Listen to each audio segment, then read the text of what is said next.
sekitar tahun 1990 hingga ke 1994, masyarakat di Rwanda saling membunuh. Keadaan menjadi lebih parah apabila jiran sama-sama hilang kepercayaan. Ada kes suami terpaksa bunuh isteri dia hanya kerana berlainan kaum. Sehinggakan Presiden Bill Clinton kemudiannya menggelarkan situasi ini sebagai satu kegagalan bagi pihak Amerika untuk menghentikan pembunuhan beramai-ramai. Ianya sebagai satu penyesalan terbesar dalam pentadbirannya.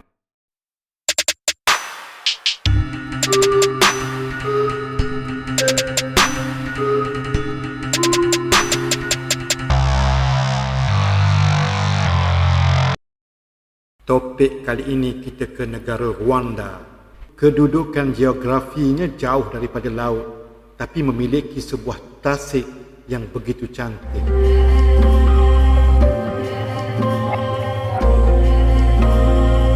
Apa yang menariknya pada hari ini, kalau kita melihat negara-negara berjiran dengan Rwanda seperti Burundi atau Republic of Congo, sebenarnya mereka hampir satu level dari segi pembangunan sosial, ekonomi ataupun politik ketika tahun 1994 dahulu. Namun pada tahun ini 2022, negara Rwanda memang jelas jauh lebih maju meninggalkan negara-negara jirannya yang masih berada di takut lama. From the horrors of misery, irresponsibility, genocide and dictatorship to the greatest heights of success, Rwanda is the newest and strongest story of recovery, success and prosperity on the African continent. Bercerita tentang negara Rwanda, kita kena melihat sekitar tahun 1991 apabila Presiden ketika itu, Juvenal Habyarimana, ingin melaksanakan satu kesatuan di kalangan kaum di Rwanda.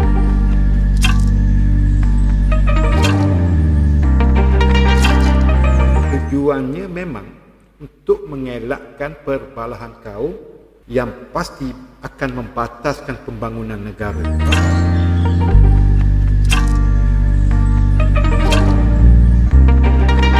Di Rwanda sebenarnya kaum terbesar adalah Hutu sekitar 85%, manakala kaum Tutsi sekitar 14% dan 1% lagi adalah kaum Twa.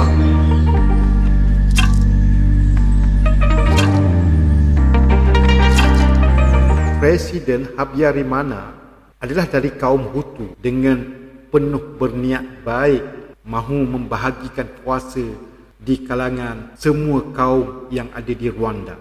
Niat baik itu ditentang oleh golongan tentera kaum Hutu sendiri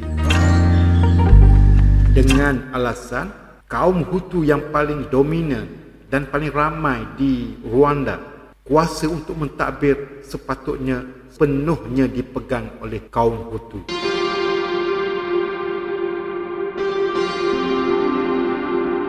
Namun Presiden Habyarimana ini tetap mahu melaksanakan niatnya demi mewujudkan sebuah negara Rwanda yang aman pada ketika itu.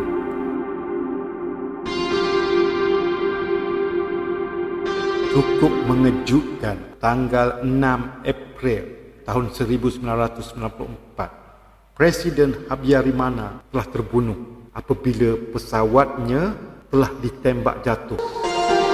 Pembunuhan presiden dari kaum Hutu ini penuh dengan tanda tanya. Tidak ada puak ataupun kaum yang mengaku bertanggungjawab.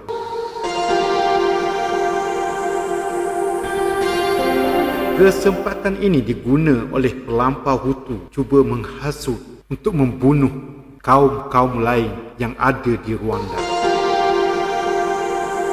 Titik tolak inilah yang menyebabkan berlakunya genosida di Rwanda. Bayangkan pihak Hutu yang menguasai siaran radio Rwanda turut meminta kaum Hutu membunuh jiran-jiran mereka dari kaum Tutsi, seolah-olah pembunuhan ini dihalalkan oleh pihak Hutu.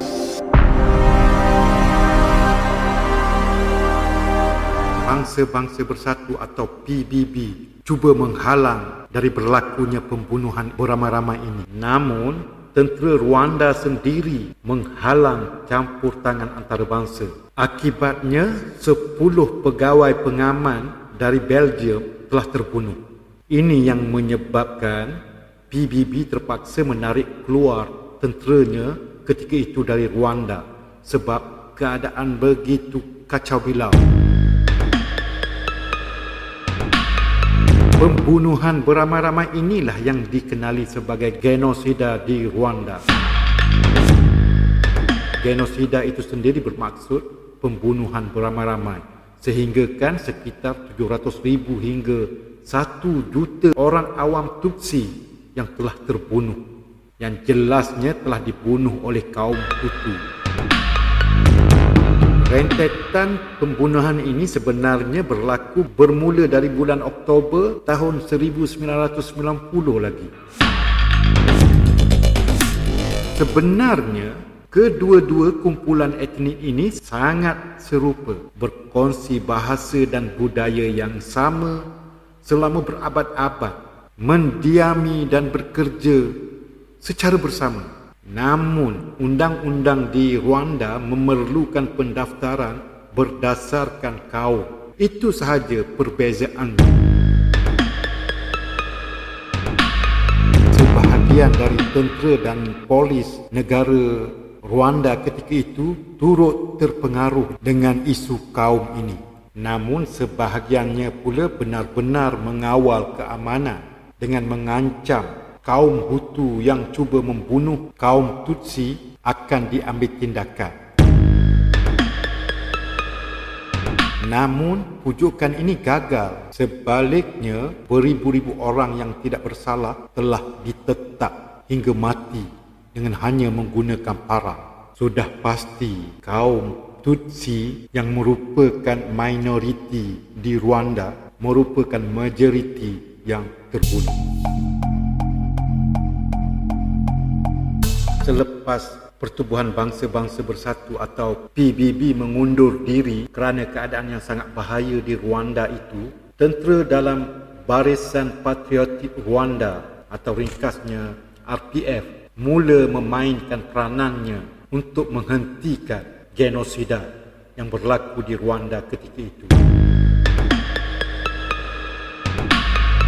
Dari kumpulan tentera inilah munculnya seorang pemimpin tentera yang bernama Paul Kagame.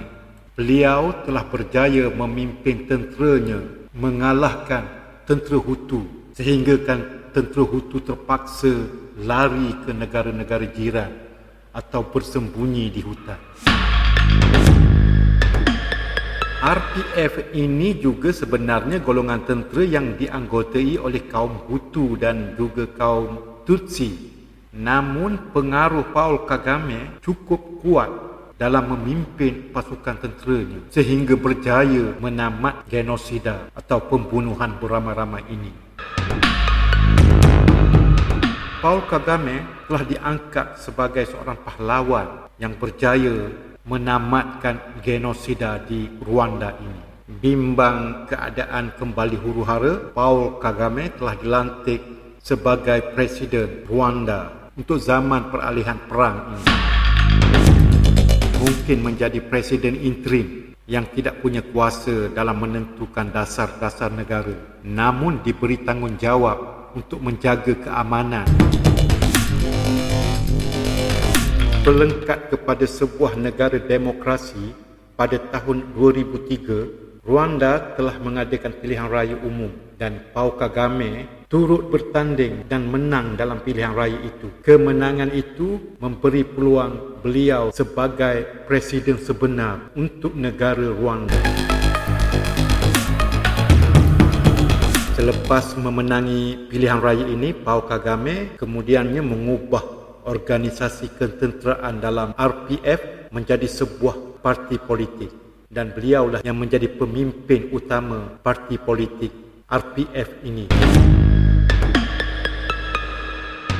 Bermulalah titik tolaknya Paul Kagame menjadi Presiden Rwanda dari tahun 2003 hingga ke hari ini pada tahun 2022. Tolak campur bermakna sudah 20 tahun lebih pemerintahan Paul Kagame mentadbir negara Rwanda. Sebuah negara yang pada asalnya begitu miskin, ekonominya lumpuh, negara ketiadaan infrastruktur, kehilangan sosial dan budaya, dan pada hari ini beliau telah berjaya membawa sebuah negara Rwanda yang mula dikenali di seluruh dunia. Malahan kemajuan Rwanda jauh meninggalkan negara-negara jirannya di benua Afrika itu sendiri. Ini sebenarnya yang menarik untuk kita bincangkan. Bagaimana Mr. President Paul Kagame lakukan sehingga bandar Kigali itu sendiri menjadi sebuah bandar paling bersih di benua Afrika. Untuk melihat ini, kita kembali ke pilihan raya pada tahun 2003. Mungkin juga Paul Kagame sudah rancang, tapi kita je yang lalai ambil istilah yang popular pada hari ini.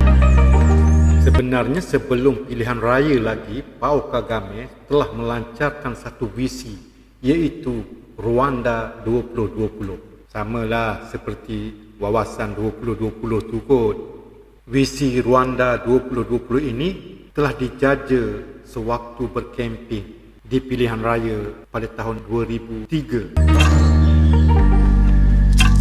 Di pilihan raya 2003 itu, ada satu perkara yang menarik dibawa oleh Paul Kagame. Kelihatannya seperti sangat tidak sesuai untuk sebuah negara yang baru lepas perang penuh dengan kemusnahan, malahan masih segar dengan bangunan-bangunan yang runtuh.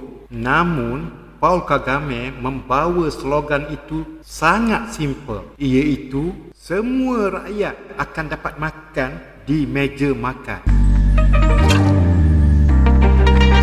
Waktu itu, penduduk di Rwanda tidak pernah terfikir tentang meja makan. Rumah pun mereka belum ada. Kalau ada rumah pun, compang-camping di situ sini. Bagaimana pula untuk beli meja makan?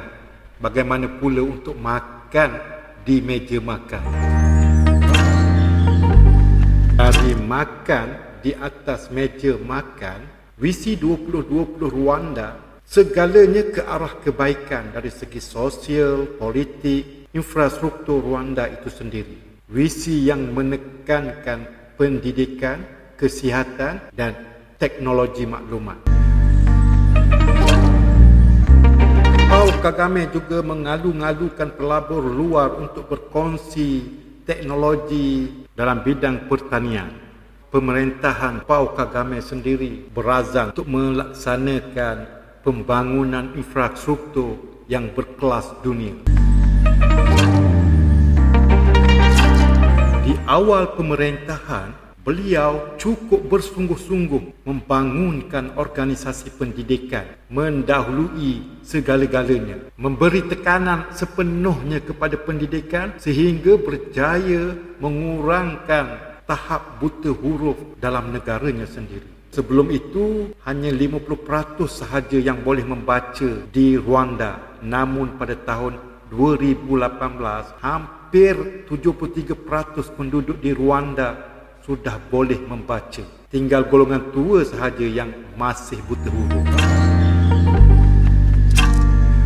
Hanya dalam tempoh 10 tahun, kalau sebelum ini sekitar 17% sahaja anak-anak di Rwanda ke sekolah. Namun pada 2018 ternyata sudah lebih dari 50% kanak-kanak di Rwanda sudah kembali ke sekolah.